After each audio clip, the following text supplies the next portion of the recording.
Welcome back to the Daily Reset. Today I want to talk about something that's all over social media right now, the Lionsgate portal.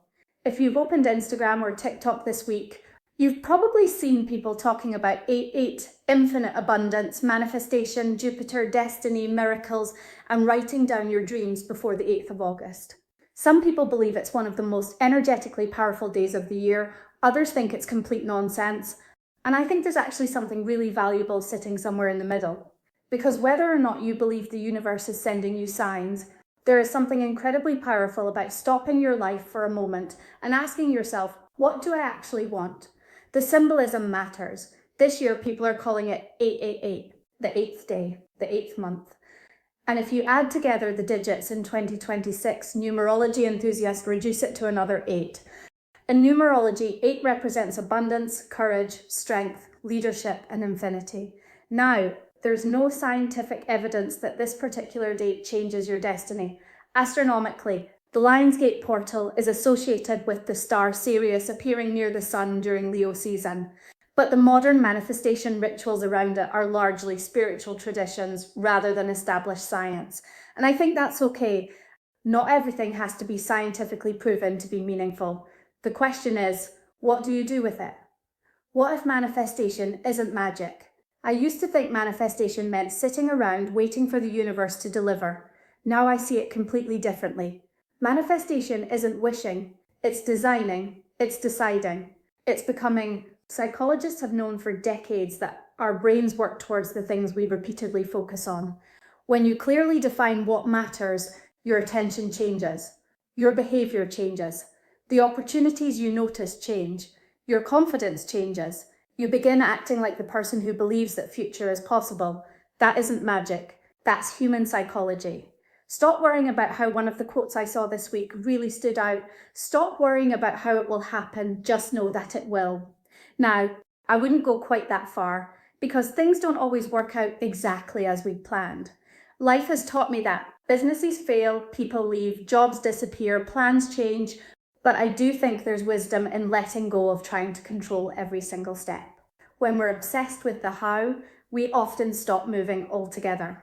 We overthink, we procrastinate, we wait until we feel ready.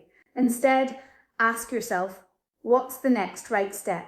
That's all you need. Not the whole staircase, just the next step. When things don't work out, another quote I've seen everywhere says, when things don't work out, be grateful that something better will.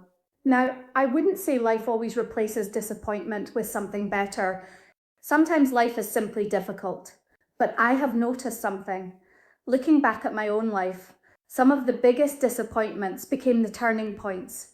Businesses ending, losing jobs, relationships changing, my ADHD diagnosis, getting sober. At the time, none of those felt like gifts, but each one redirected my life somewhere I couldn't yet see. Sometimes what we're grieving is actually making space for something new.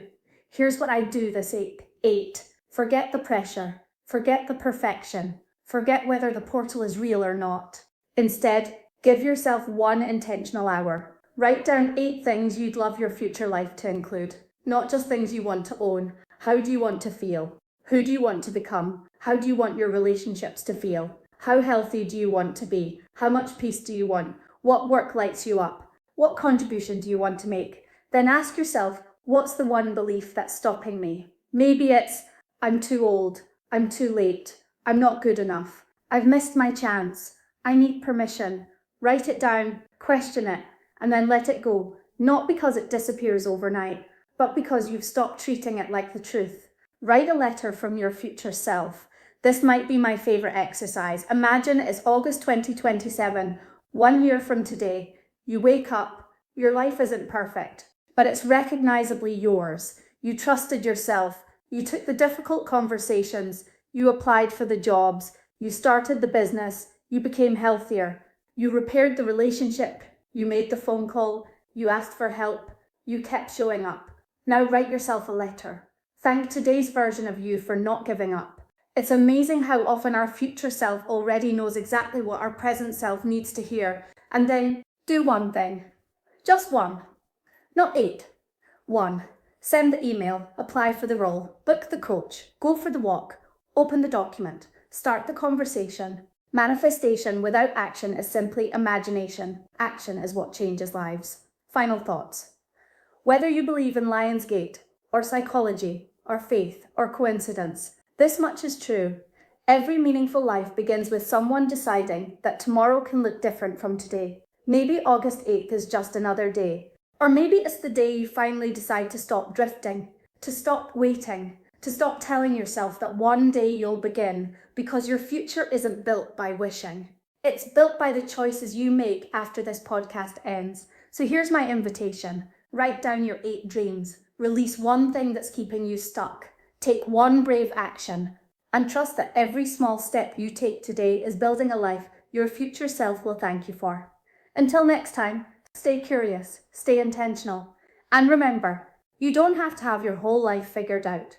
You just need the courage to take the next right step.